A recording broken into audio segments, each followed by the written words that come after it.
안녕하세요, 개발자 굿디인입니다. 이번 시간에는 좀 번외편이긴 한데요, 함수의 디스에 대해서 한번 살펴보는 시간을 가져보려고 합니다. 이 부분이 중요하다고 하면 중요할 수 있고 중요하지 않다고 하면 중요하지 않을 수가 있는데요, 다음 스텝으로 넘어가기 위한 좀 발판이 될 수 있는 개념이기 때문에 한번 준비해 보았습니다.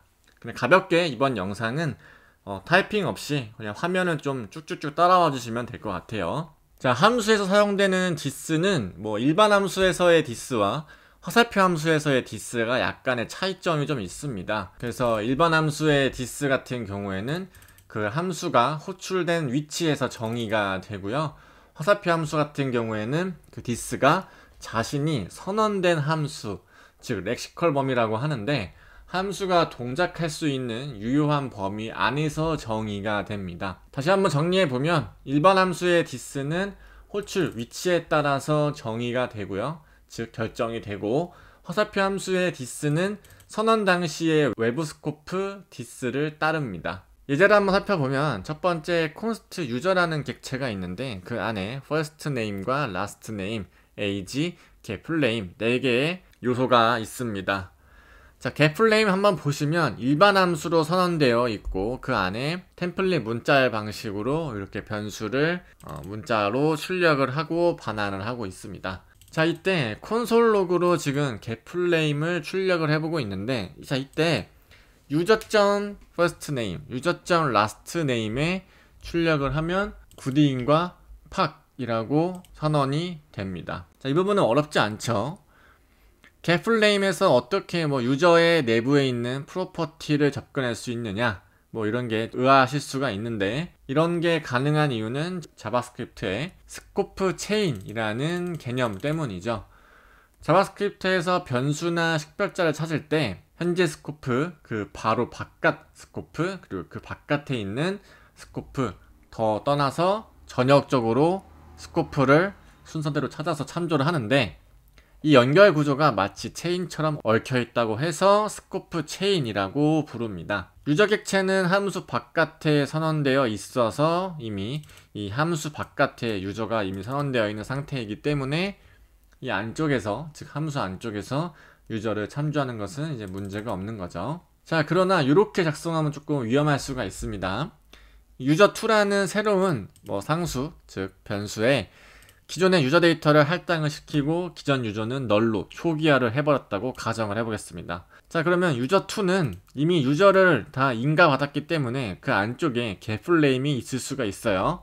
하지만 이때 출력을 했을 때 이 부분에 리턴하는 값은 없을 겁니다. 왜냐하면 이 자체가 유저가 널이기도 하지만 기존에 받고 있는 부분이 user2가 아니라 유저이기 때문에 이 부분에 유저 값이 없기 때문에 타입 에러가 발생을 하는 거죠.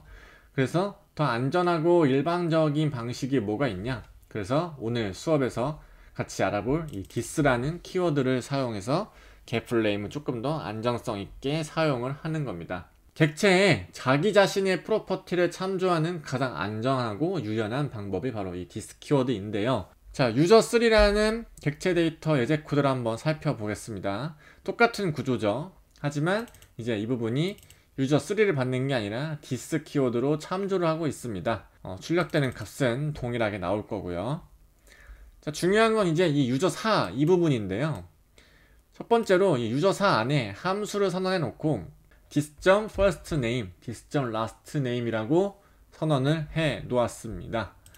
자, 여기서의 this는 이제 이 user4라는 주체를 참조를 하겠죠. 그래서 이 안쪽에 firstname과 lastname을 이렇게 할당을 해 놓고, 이 getFrame을 했을 때 화살표 함수가 이제 좀 차이점이 있죠. 여기서는 이제 일반 함수지만 이 부분은 화살표 함수니까 getFrame이 호출된 시점에 이 this가 과연 이 부분을 가리킬 건지 이 부분을 가리킬 건지가 좀 헷갈릴 수가 있는데, 자, 위쪽에서 화살표 함수의 this는 선언 당시에 외부 스코프 this를 따른다 라고 되어 있어요. 그러면 여기서 user4 안에 getFrame이 딱 선언됐을 때 이 부분에 외부 스코프, 즉 이 user4의 스코프에 있는 this를 따르는 거죠. 그래서 홍, 길동이 출력이 되는 겁니다.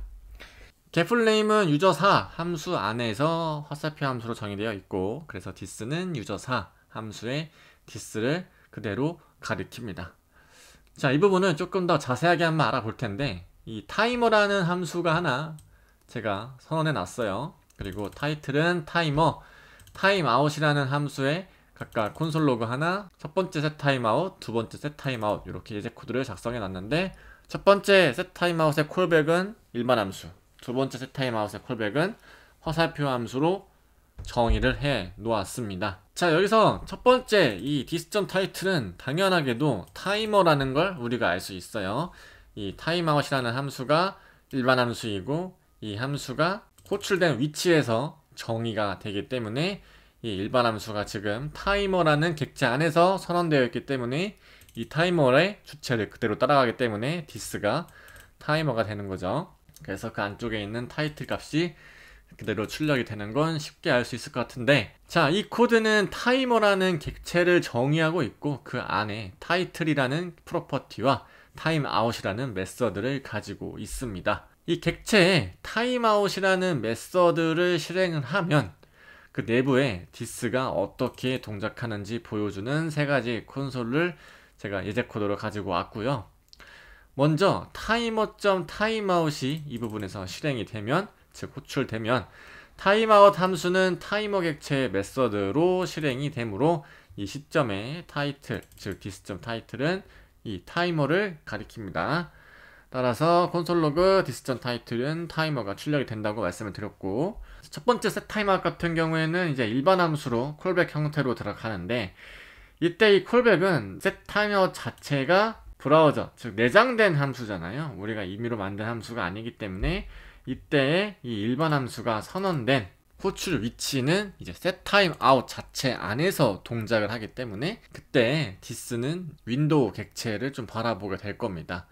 그래서 그때 문맥 자체가 윈도우 객체를 바라보고 있기 때문에 전역 객체 안에는 뭐 타이틀이라는 요소가 없을 수가 있죠. 그래서 undefined가 출력이 되는 거고, 두 번째로 setTimeout에서 화살표 함수가 콜백으로 사용되고 있는데, 화살표 함수는 자신만의 this를 가지지 않고 선언된 위치에 this를 그대로 상속을 받습니다.